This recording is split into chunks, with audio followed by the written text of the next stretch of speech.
Sabe, nós humanos andamos muito ocupados nesses últimos milênios. Desde que paramos de arrastar a mão no chão, demos um grande salto de chimpanzé a Homo sapiens. Fizemos muita bobagem, isso é certo. Mas também criamos umas coisas muito legais. E isso me fez pensar. Daqui a milhares de anos, quando estudiosos olharem para trás para fazer uma lista das invenções mais transformadoras e importantes da história da humanidade, o que será incluído nela? A lâmpada elétrica? O motor a vapor? O motor de combustão interna? O avião? O automóvel? E, é claro, o pão fatiado. Mas bem lá em cima, no panteão, junto com todas essas coisas, existe uma inovação mais recente, uma nova invenção que surgiu do nada e em pouquíssimos anos passou pelas nossas vidas como um verdadeiro tufão.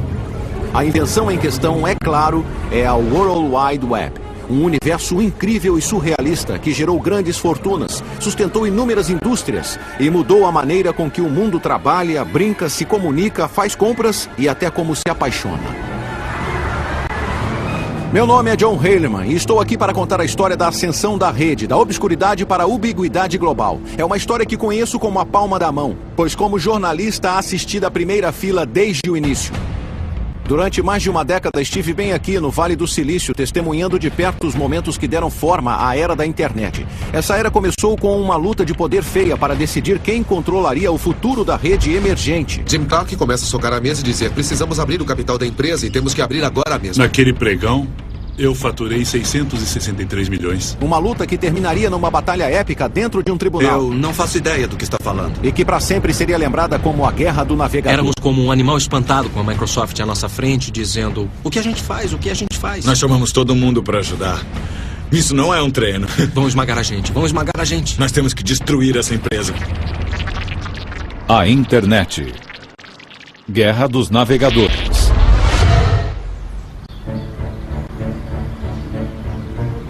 Hoje todos estamos acostumados com a rede, com os seus grafismos e sons enfeitados, onde um clique do mouse pode nos direcionar a um novo caminho. Quem sabe onde se pode parar? Ah, que droga! Mas no início dos anos 90 a rede era muito diferente. Era basicamente uma rede de pesquisa obscura, inventada alguns anos antes por um cientista inglês chamado Tim Berners-Lee. Havia umas poucas e preciosas páginas na web, e as que existiam não eram nada mais do que linhas e linhas de textos chatos. Era preciso ser um geek para ficar empolgado com aquilo. Mas um desses geeks, um estudante visionário de ciência da computação da Universidade do Illinois chamado Mark Andreessen, teve uma ideia doida. Ele imaginou um futuro onde todo mundo, inclusive gente comum como você e eu, adotassem a rede como parte da nossa vida diária. O Andreessen trabalhava num cubículo perto de mim e ele estava trabalhando num produto diferente. E aí ele ficou todo doidão com essa coisa chamada web. Àquela altura a internet era só para nerds mesmo, era só para acadêmicos, pesquisadores e cientistas, e não havia nada que pessoas comuns podiam fazer nela, mas era tão útil para quem a usava que eu achava que todos deveriam poder usá-la. Aí ele disse: cara, esse lance vai mudar o mundo, vai ser demais, é tipo uma hipermídia global. Aí eu só virei e disse: então tá. Andreessen podia ser o mais animado de todos, mas logo ele e vários de seus amigos programadores da faculdade estavam tentando deixar a web mais fácil de usar e mais intuitiva, colocando imagens, fotos e ferramentas de áudio e vídeo.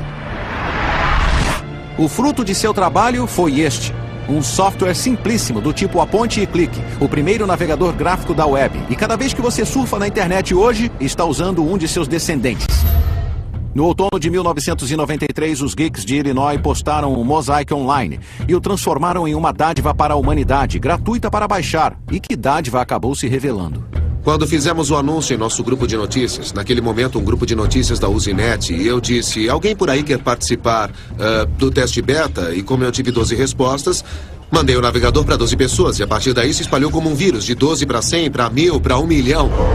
Esse foi o momento em que a internet passou da obscuridade para a ubiquidade, de um brinquedo para geeks e uma ferramenta para cientistas para uma mídia de massas de boa-fé. Um bando de garotos na casa dos 20 anos que se alimentavam de programas e hambúrgueres tinham iniciado uma revolução. Mas antes que o Mosaic tivesse a chance de se globalizar e, em paralelo, Bill Gates e a Microsoft precisava de mais um ingrediente, um monte de grana bem alto.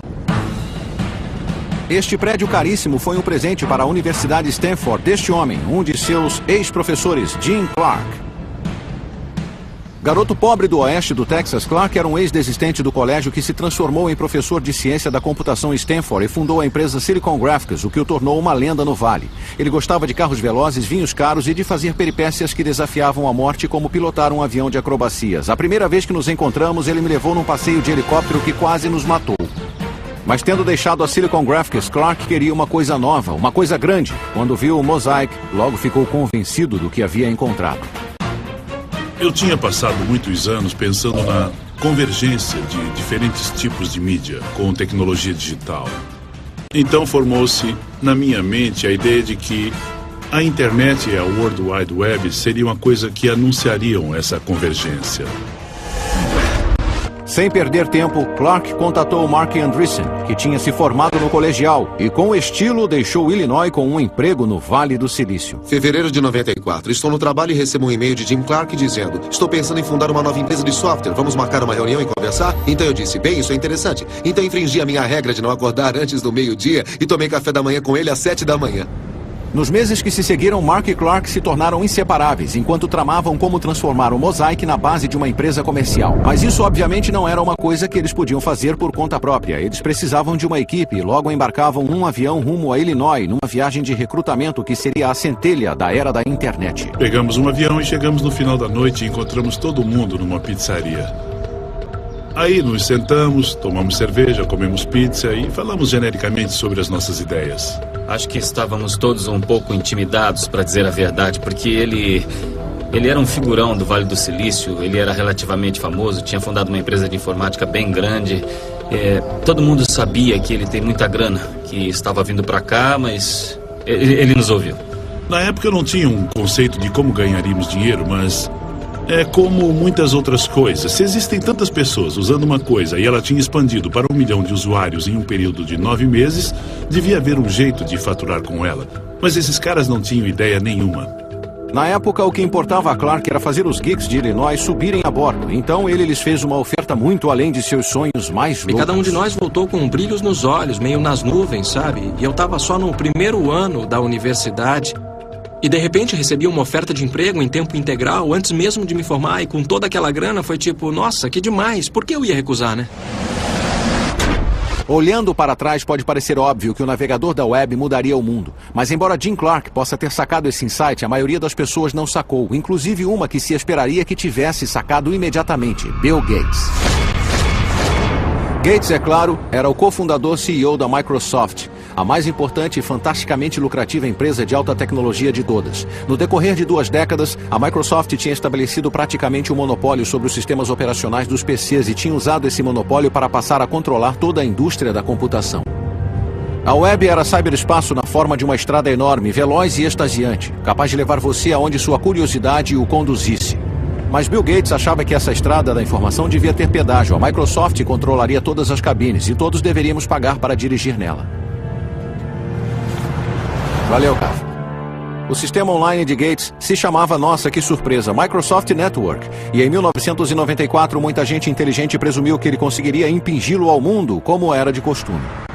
Ali estava a super autopista de informação que os futuristas vinham prevendo há anos. E embora Gates ainda não tivesse se dado conta, o seu pior pesadelo estava para se tornar realidade. Um bando de moleques tão jovens e ambiciosos quanto ele já estava para ameaçar tudo o que ele representava e tudo o que a Microsoft tinha realizado.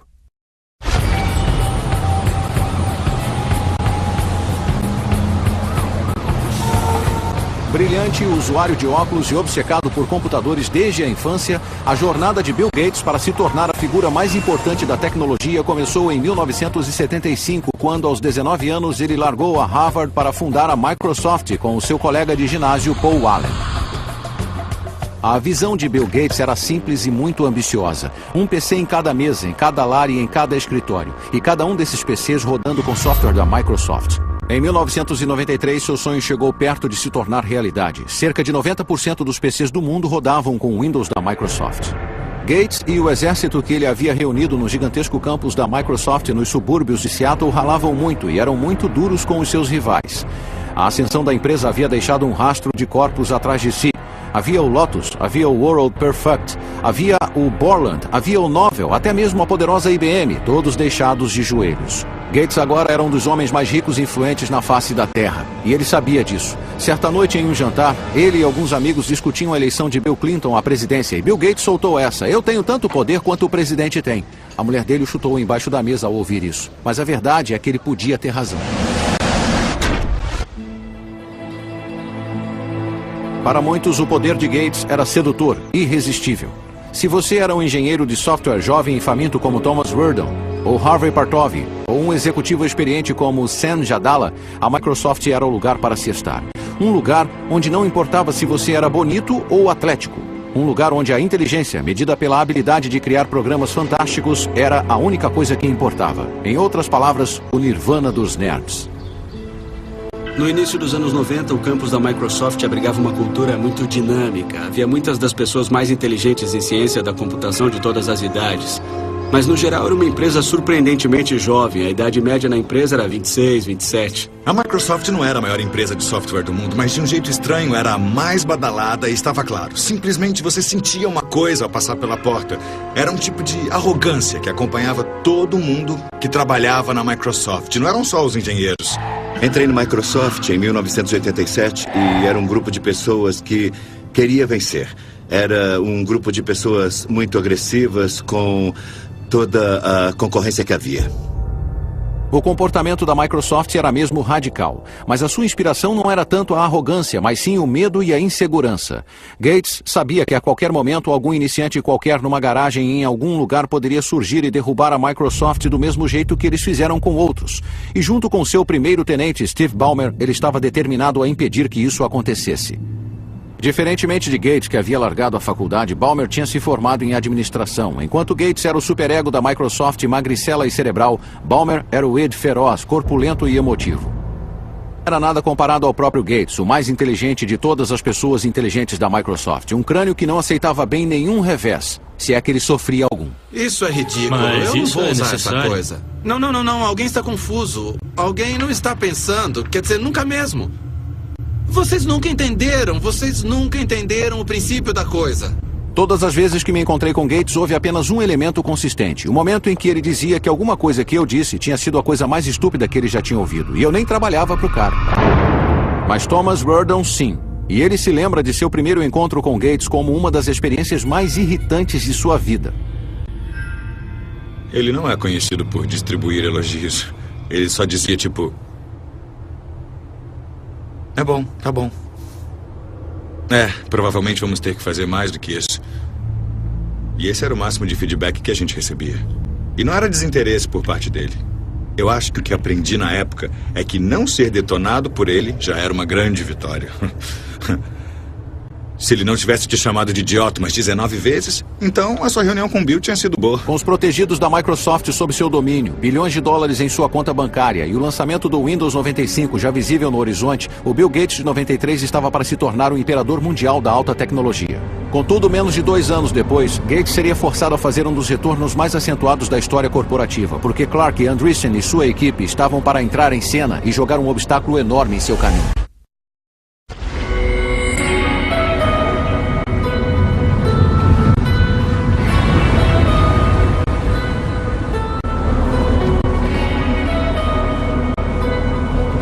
Algumas partes do mundo sempre foram ímãs para certos tipos de pessoas. Los Angeles atrai atores, Las Vegas atrai jogadores e Paris atrai artistas. Esta faixa de 50 quilômetros entre São Francisco e São José sempre foi um ímã para, digamos, aqueles com inclinação para a tecnologia.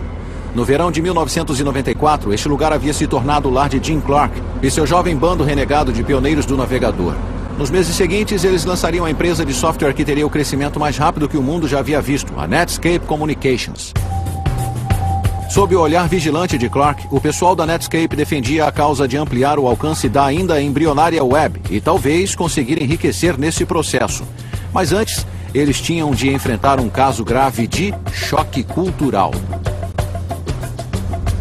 Eu nunca tinha estado na Califórnia antes, e quando cheguei aqui foi tipo, como é que ninguém nunca me falou desse lugar antes? Isto é a Meca. Aqui é um tipo de Disneylândia dos geeks deste país. E também foi uma estratégia brilhante pegar um monte de caras, tirá-los de sua zona de conforto e jogá-los dentro de uma nova empresa, porque não fazíamos mais nada além de trabalhar. O plano era simples. Em Illinois, a gangue tinha criado o primeiro navegador gráfico da web, o Mosaic. Agora eles trabalhariam como doidos para montar um novo navegador com base nele e transformar a internet no futuro do comércio e da comunicação. Era só mais um dia comum de trabalho, certo? Eu acho que a missão, segundo foi comunicado a mim e ao resto do grupo, era tomar o mundo o mais rápido possível. Sabe, nada gigantesco, nada grandioso. Era só ir até lá e fazer um software tão atraente, tão legal, que você teria de ser um idiota para não querê-lo. Mas todos na Netscape sabiam que o tempo era crítico. A cada dia que passava, a web se tornava mais popular. O receio era que outra empresa mais poderosa visse o seu potencial e lançasse um navegador antes que a Netscape tivesse essa chance. Trabalhava em ciclos de 36 horas, então eu trabalhava umas 24 horas e dormia umas 12 horas. E praticamente só comia balas e tomava soda limonada. Depois que começamos, predominou um grande senso de urgência. Porque todos nós sabíamos que não seria difícil. E eles tinham razão em se preocupar porque em Seattle, apesar de Bill Gates ainda ter as suas dúvidas sobre a web, alguns funcionários já sabiam da Netscape. Thomas Reardon, em certo momento, contatou a jovem empresa para farejar informações e descobriu que, apesar de seus temores, a Netscape em público emitia outra vibração, a de suprema arrogância. Sabíamos da existência deles à distância, então eu telefonei, falei com o executivo de lá e, basicamente, o cara me mandou plantar batata. Eu pensei, nossa, os outros para quem eu ligava reagiam tipo, a Microsoft tá ligando. A Netscape, 15 minutos depois, me mandou, não estamos interessados. E não se limitou a isso não, porque depois veio um, nem pense em ligar de novo. E quando você trabalha na Microsoft, você acaba ficando acostumado a ser o senhor da indústria e todo mundo acaba venerando você em algum momento. E nada. Ficou claro que culturalmente a Netscape já percebia a Microsoft como aqueles a combater. No dia 13 de outubro de 1994, após meses de programação febril, o novo navegador da web da Netscape, o Navigator, finalmente chegou às ruas. A partir desse momento, o conflito era inevitável e a Netscape no papel de Davi e a Microsoft como o pujante Golias. Você pode não achar que Davi teria muita chance nessa luta, mas desde que foi lançado o Navigator, o navegador da Netscape fez sucesso instantâneo. Na noite do lançamento, ocupamos uma das salas de conferência, montamos um computador para acompanhar os downloads e criamos um efeito sonoro, um tiro de canhão, cada vez que alguém baixasse o software. E depois de um tempo parecia uma guerra, porque não paravam, os tiros de canhão eram contínuos. Em pouco tempo, a web se espalharia como fogo de palha por todo o globo. A era da internet havia começado e não tinha nada a ver com a Microsoft. Não se tinha visto nada parecido na história do software. Em 30 dias... 90% das pessoas que estavam na web mudaram do Mosaic para o Navigator. E isso não acontece nessa área. Nunca, nunca, nunca. Num dado momento, a Netscape teve 1 milhão de downloads. E então nós pensamos, o que é que está havendo? 1 milhão de downloads? Esse é um número considerável, mas a verdade é que as preocupações da Microsoft com a Netscape não se limitavam a um mero navegador. E entender o motivo requer só um pouquinho de conhecimento técnico. No ramo da informática, as empresas que têm o maior poder controlam o que é conhecido como plataforma de software. É o software sobre o qual os outros programas rodam. Com seu quase total monopólio com o sistema operacional Windows, a Microsoft controlava essa plataforma. E sobre ela aconteceu toda a ascensão e queda no ramo da informática. Durante muitos anos era impossível imaginar que qualquer um pudesse desafiar a sua supremacia. Mas então os muitos rivais de Bill Gates no Vale do Silício começaram a imaginar um futuro diferente, no qual o navegador poderia ser uma plataforma alternativa, onde você poderia satisfazer todas as suas necessidades online, e assim nivelando a concorrência na indústria e transformando o Windows, o software mais rentável na história do homem, totalmente irrelevante. De repente nos demos conta disso. Uau, a blindagem tem um ponto fraco. Existe um jeito de alguém derrotar a hegemonia do Windows. E existem outros programas que podem se popularizar e, de repente, nós podemos perder a nossa posição de liderança. O sucesso repentino da Netscape não passou despercebido para a Microsoft. De repente, Bill Gates entendeu não só a importância da web, como também a escala de sua própria estratégia e a necessidade de ratificá-la. Imediatamente. Certa vez, tarde da noite, Gates sentou-se ao seu computador e redigiu um memorando de convocação intitulado A Onda de Maré da Internet. Ele declarou que a web era o desenvolvimento mais importante na computação desde o PC e ele se referiu à Netscape como uma nova concorrente nascida na internet, uma concorrente da Microsoft que deveria ser equiparada e derrotada. E isso significava destruí-la. E houve uma guinada na rota. Todo mundo agora mesmo. Não na semana que vem, nem no mês que vem, mas a partir de amanhã. Deem um jeito de fazer mudanças. Bom, a mensagem de Bill para a empresa era: vamos procurar muitos jeitos novos de travarmos essa nova batalha. Dá para dizer que esse foi o início da Guerra do Navegador.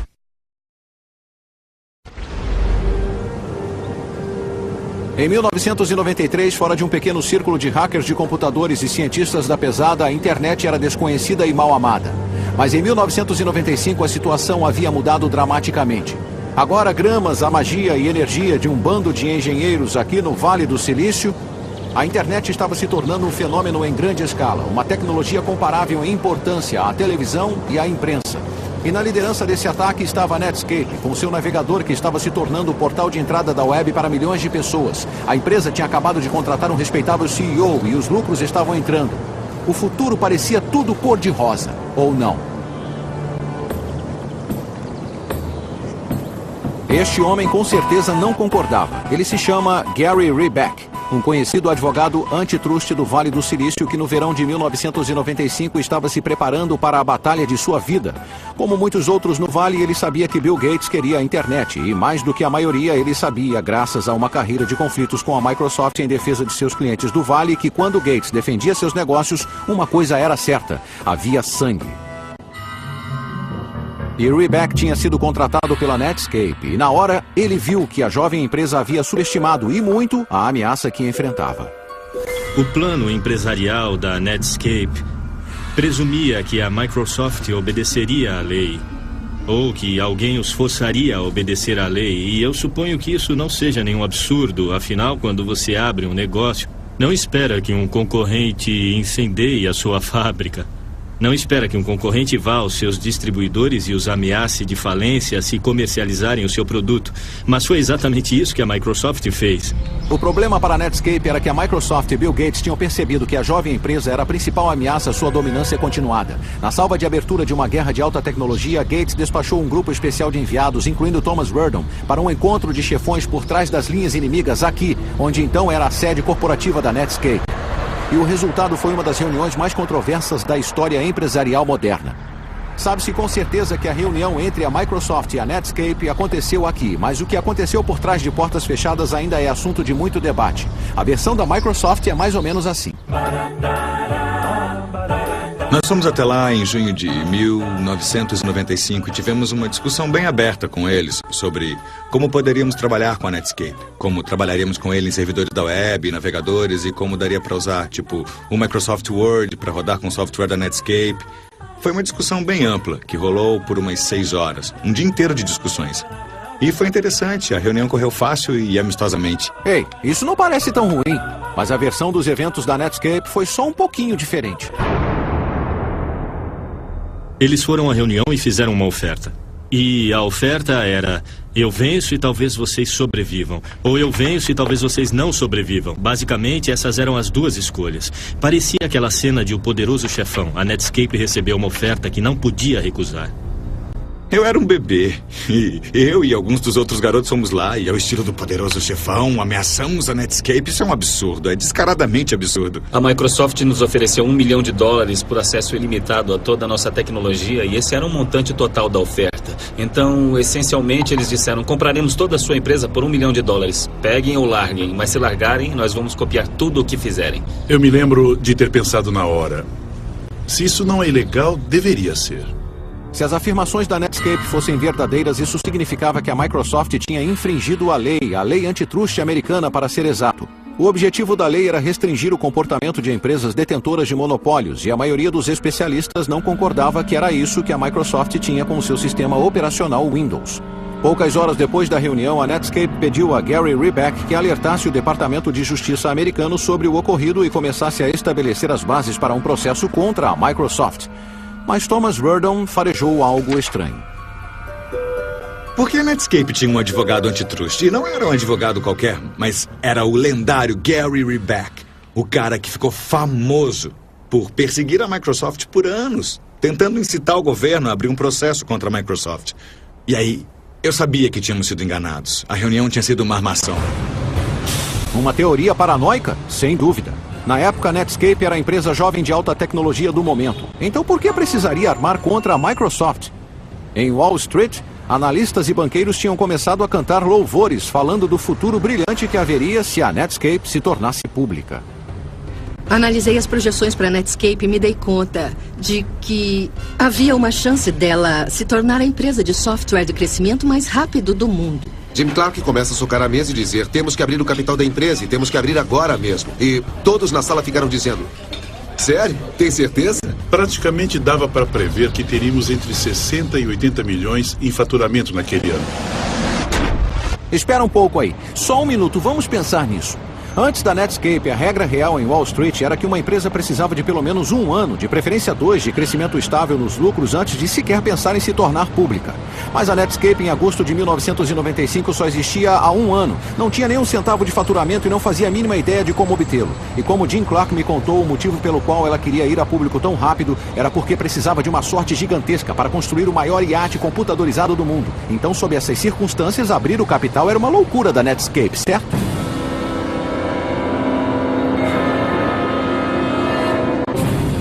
Errado. Em seu primeiro dia na bolsa, as ações da Netscape subiram como um foguete, provocando um crescimento na internet que ressoaria pelo resto da década.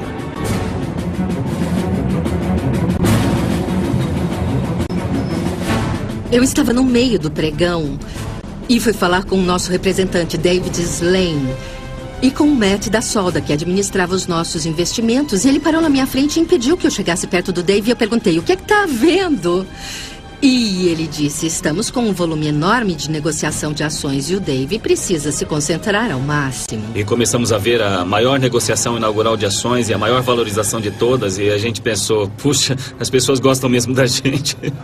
A internet passou do nada à maior história a chegar à mídia e à consciência do consumidor em toda a história. E então, naquele momento, a atenção que nós recebemos caiu fora da escala. Eu tinha investido 5 milhões na empresa. E no final daquele dia, naquele pregão, eu faturei 663 milhões. O suficiente para Clark comprar o seu iate. E para a Netscape se tornar uma empresa pública com ações que valiam $120 e uma empresa com um valor de mercado de mais de 2 bilhões.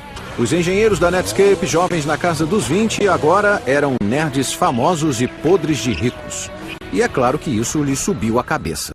E no alto de suas viagens eles começaram a pensar que eram invencíveis. Eles até tratavam os seus aliados com arrogante indiferença. E os seus inimigos? Havia um em especial. Eles violaram uma das regras mais sagradas do Vale do Silício. Não faça sombra no gigante. Nos dias em que ninguém mandaria a Microsoft se catar, lá ia Marc Andreessen à imprensa, repetidamente desdenhando a empresa. Marc Andreessen deixou muito claro em muitas ocasiões que ele não achava a Microsoft grande coisa, não achava que o software da Microsoft era de qualidade e achava que o Windows estava morto. O Windows será um conjunto de drivers de dispositivos mal depurados. Essa é uma das suas declarações mais notáveis. Um conjunto de drivers de dispositivos mal depurados? O que isso quer dizer? Para as pessoas que falam a nossa língua como você e eu, não parece tão ruim. Mas se você é engenheiro, o tipo de pessoa que fala geek, o comentário de Marc Andreessen foi o equivalente a xingar a mãe de Bill Gates. E foi o que bastou para Gates, que lançou a Microsoft numa guerra contra a Netscape. Para os criadores do Windows, que estão entre alguns dos melhores programadores do mundo, ter o seu bebê chamado de um conjunto de drivers de dispositivos mal depurados era enfurecedor. E isso era um insulto. E isso foi a sua motivação. Eu coloquei fotos dos maiores executivos da Netscape e algumas de suas declarações nas paredes dos nossos corredores para motivar o pessoal e mostrar que era contra aqueles que estávamos lutando. E aí começaram a publicar artigos onde se lia Netscape, a nova Microsoft? E nós dizíamos: não, nós somos a Microsoft, nós somos a nova Microsoft. Com seus engenheiros doidos para brigar e com as emoções à flor da pele, em 7 de dezembro de 1995, Gates contou ao mundo que o seu alvo era a Netscape. A Microsoft pretendia levar a empresa iniciante de Clark e Andreessen para a cova com o seu próprio navegador, o Internet Explorer. A Microsoft rapidamente marcou uma reunião de analistas e imprensa em Seattle. E eles fizeram isso de propósito no dia do aniversário do ataque a Pearl Harbor. Foi chamado de Dia de Pearl Harbor e a ideia era que atacariam a Netscape com tudo o que eles podiam. Todos na Microsoft, todos os grupos, todos os produtos estavam alinhados e concentrados na luta contra a Netscape. E poderíamos dizer que estávamos concentrados na internet, mas era contra a Netscape. E era isso, era só o que importava. Chamamos todos para ajudar. Isso não é um treino. Temos que destruir essa empresa. O tráfego na autoestrada da informação aumentava rapidamente e Gates acabou largando mão. Despejou milhões de dólares na web e transformou o Internet Explorer numa causa essencial na Microsoft. O gigante adormecido acordou, foi isso que ele disse. E agora a Netscape estava para encarar um mundo de problemas. Então talvez, apenas talvez, tenha sido um erro fazer sombra no gigante e irritá-lo. Talvez Andreessen devesse ter sido só um pouquinho menos confrontador. Se quiser falar sobre isso com outras pessoas, por mim tudo bem. Mas eu acho que eu vou passar. O Andreessen ter anunciado que o Windows seria irrelevante, eu acho que não foi uma boa ideia.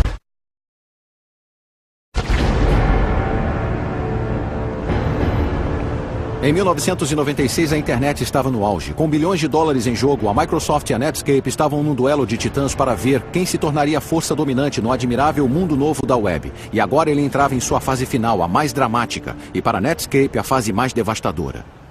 Apesar da Netscape ter começado antes, a equipe do Internet Explorer da Microsoft tinha algumas boas vantagens. Grandes recursos financeiros, muitos programadores talentosos e um líder, Bill Gates, que estava disposto a fazer qualquer coisa, inclusive infringir a lei para aniquilar a Netscape. A empresa de jovens que agora dominava a web havia conquistado o fascínio do público e ameaçava finalmente minar a dominância de medo da Microsoft.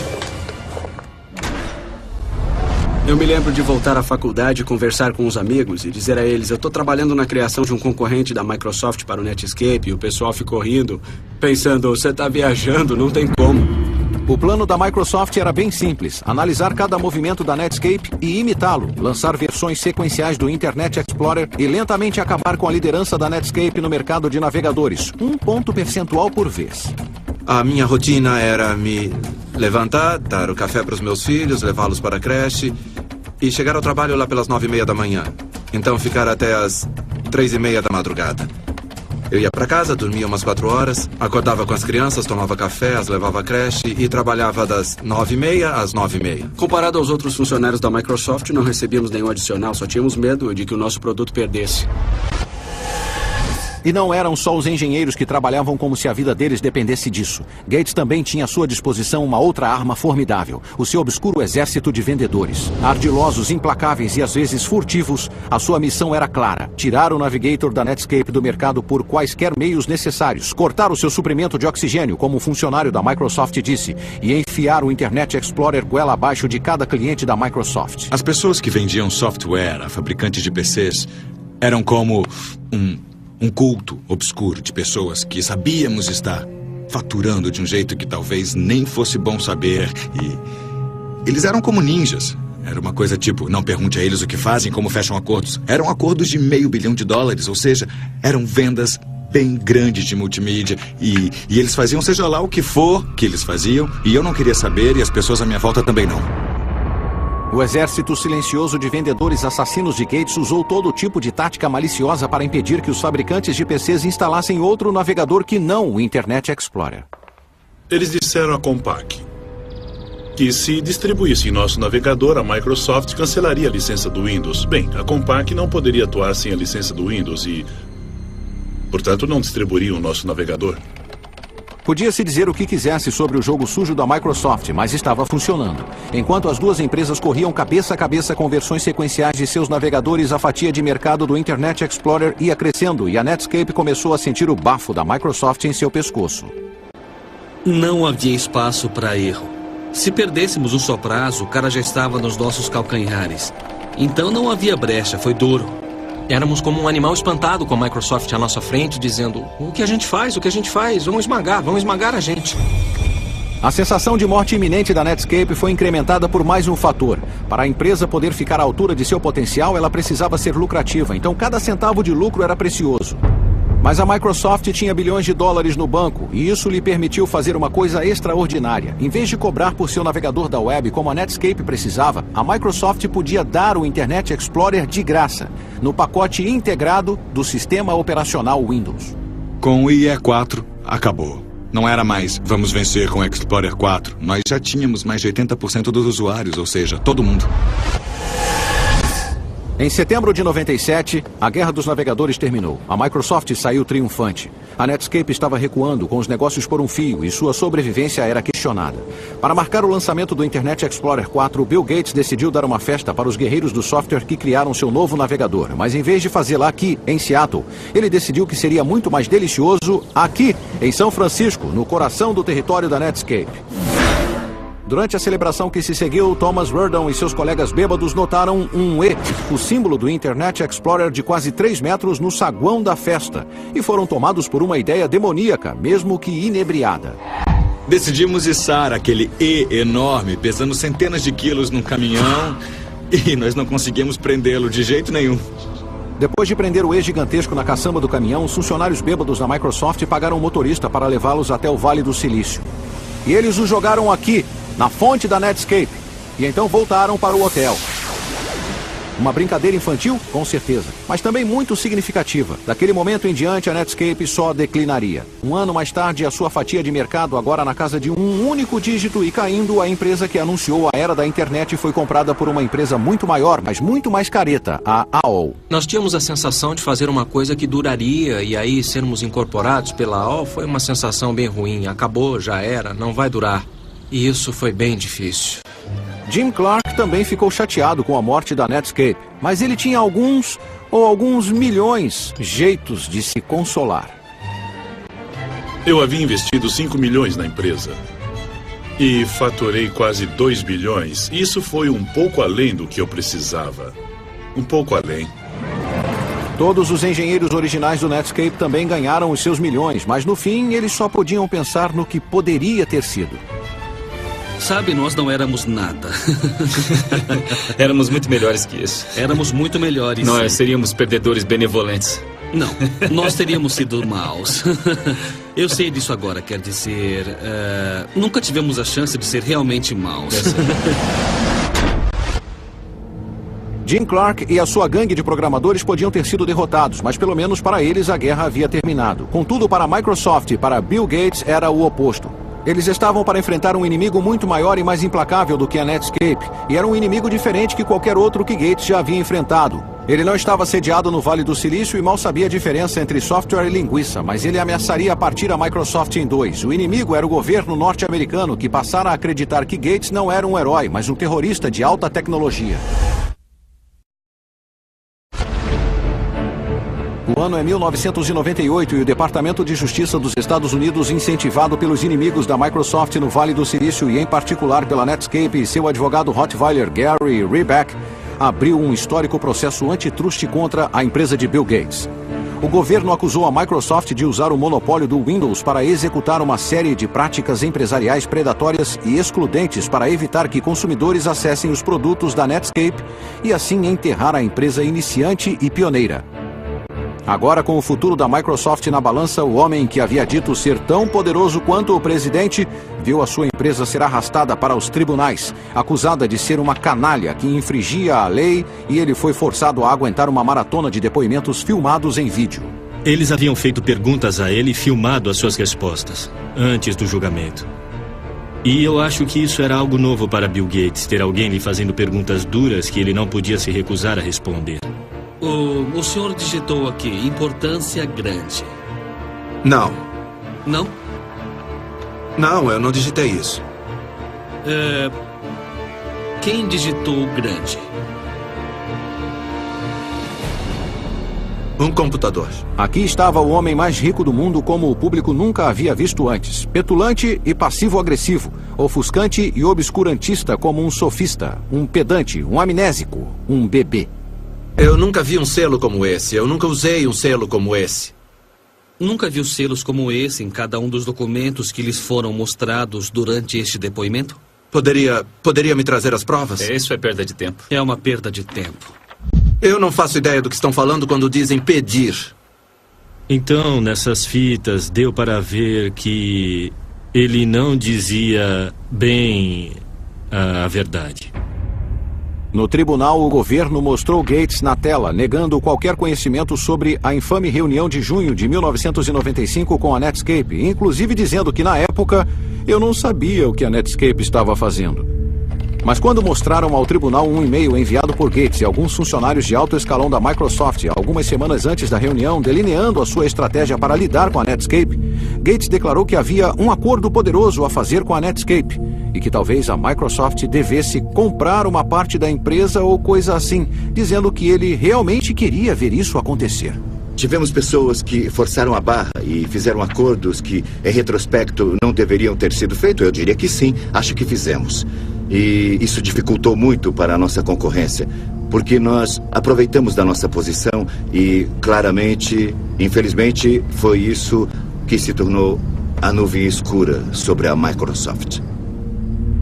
Ter um processo anticompetitivo aberto contra nós significava que o que estávamos tentando fazer era pior para os consumidores, mas em meu trabalho diário eu sempre quis fazer um produto melhor, para que as pessoas que eu conhecia, minha mãe, o meu irmão, os meus amigos, usassem o meu produto porque ele era melhor. Em junho de 2000, o juiz federal encarregado do caso da Microsoft deu o seu veredito final. Culpada, culpada, culpada. E ele recomendou que a empresa fosse dividida, fazendo com que o seu valor na bolsa caísse 30 bilhões de dólares da noite para o dia. O veredito fez com que a equipe do Internet Explorer caísse das alturas para o chão. Mas foi mais duro ainda para o próprio Gates. O julgamento havia pesado muito para o chefe da Microsoft. Ele ficou desgastado, derrotado e fisicamente doente. A certa altura, alguns membros do conselho da Microsoft me disseram que Gates até foi às lágrimas na reunião do conselho da empresa. Contudo, finalmente, uma corte federal de apelação, embora concordasse que a Microsoft tivesse infringido a lei sistematicamente, decidiu que o veredito foi duro demais e rescindiu a ordem para dividir a empresa. Para muitas pessoas, pareceu que a Microsoft tinha se safado com assassinato de novo. Mas agora, alguns anos depois, aqui em Stanford, diante do prédio da ciência da computação Gates, ironicamente pertinho do edifício pago por Jim Clark, a história não parece tão simples. Após a conclusão do julgamento, Gates passou a sua posição de CEO da Microsoft para seu braço direito, Steve Ballmer, e logo começou a concentrar cada vez mais tempo e esforços aos seus interesses filantrópicos, geridos da Gates Foundation. O que ficou claro é que, tal qual J.D. Rockefeller, o barão da borracha de uma era anterior, Gates poderia acabar mudando o mundo com seu trabalho beneficente, tanto quanto o fez com a Microsoft. E está igualmente claro que a Microsoft não é mais a força que já foi. O jeitão e a bravata de cowboy que definiu a empresa em sua época de ouro já era. Embora a Microsoft tenha vencido a guerra do navegador, a revolução causada pela Netscape deu luz a uma nova geração de iniciantes. Empresas como a Google, que fizeram a Microsoft parecer velha, perdida e lenta. Assim como a Microsoft e Gates haviam feito com a IBM 2 décadas atrás. Então uma lição eterna do mundo da alta tecnologia foi comprovada de novo. Que até mesmo os impérios mais poderosos podem desaparecer em um clique. E 663 milhões. Uma luta que terminaria numa batalha épica dentro de um tribunal. Eu não faço ideia do que está falando. E que para sempre seria lembrada como a Guerra do Navegador. Éramos como um animal espantado com a Microsoft à nossa frente, dizendo: o que a gente faz? O que a gente faz? Nós chamamos todo mundo para ajudar. Isso não é um treino. Vão esmagar a gente, vão esmagar a gente. Nós temos que destruir essa empresa. A internet.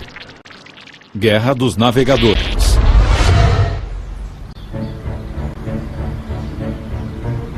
Hoje todos estamos acostumados com a rede, com os seus grafismos e sons enfeitados, onde um clique do mouse pode nos direcionar a um novo caminho. Quem sabe onde se pode parar? Ah, que droga! Mas no início dos anos 90 a rede era muito diferente. Era basicamente uma rede de pesquisa obscura, inventada alguns anos antes por um cientista inglês chamado Tim Berners-Lee. Havia umas poucas e preciosas páginas na web, e as que existiam não eram nada mais do que linhas e linhas de textos chatos. Era preciso ser um geek para ficar empolgado com aquilo. Mas um desses geeks, um estudante visionário de ciência da computação da Universidade do Illinois chamado Mark Andreessen, teve uma ideia doida. Ele imaginou um futuro onde todo mundo, inclusive gente comum como você e eu, adotassem a rede como parte da nossa vida diária. O Andreessen trabalhava num cubículo perto de mim e ele estava trabalhando num produto diferente. E aí ele ficou todo doidão com essa coisa chamada web. Àquela altura a internet era só para nerds mesmo, era só para acadêmicos, pesquisadores e cientistas, e não havia nada que pessoas comuns podiam fazer nela, mas era tão útil para quem a usava que eu achava que todos deveriam poder usá-la. Aí ele disse: cara, esse lance vai mudar o mundo, vai ser demais, é tipo uma hipermídia global. Aí eu só virei e disse: então tá. Andreessen podia ser o mais animado de todos, mas logo ele e vários de seus amigos programadores da faculdade estavam tentando deixar a web mais fácil de usar e mais intuitiva, colocando imagens, fotos e ferramentas de áudio e vídeo. O fruto de seu trabalho foi este. Um software simplíssimo do tipo aponte e clique, o primeiro navegador gráfico da web. E cada vez que você surfa na internet hoje, está usando um de seus descendentes. No outono de 1993, os geeks de Illinois postaram o Mosaic Online e o transformaram em uma dádiva para a humanidade, gratuita para baixar. E que dádiva acabou se revelando.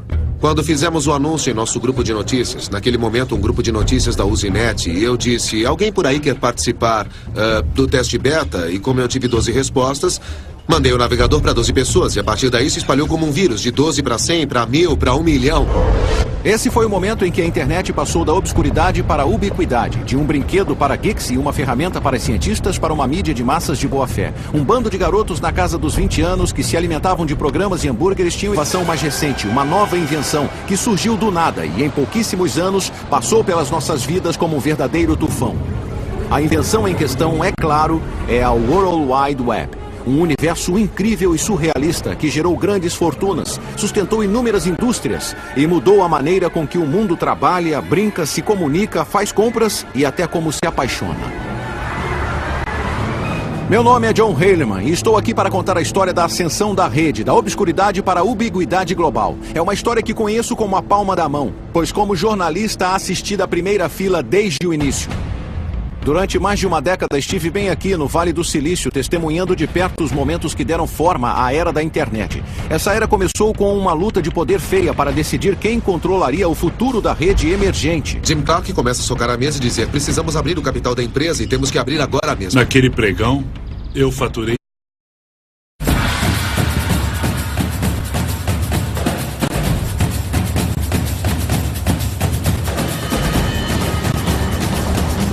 Sabe, nós humanos andamos muito ocupados nesses últimos milênios. Desde que paramos de arrastar a mão no chão, demos um grande salto de chimpanzé a Homo sapiens. Fizemos muita bobagem, isso é certo. Mas também criamos umas coisas muito legais. E isso me fez pensar. Daqui a milhares de anos, quando estudiosos olharem para trás para fazer uma lista das invenções mais transformadoras e importantes da história da humanidade, o que será incluído nela? A lâmpada elétrica? O motor a vapor? O motor de combustão interna? O avião? O automóvel? E, é claro, o pão fatiado. Mas bem lá em cima, no panteão, junto com todas essas coisas, existe uma inovação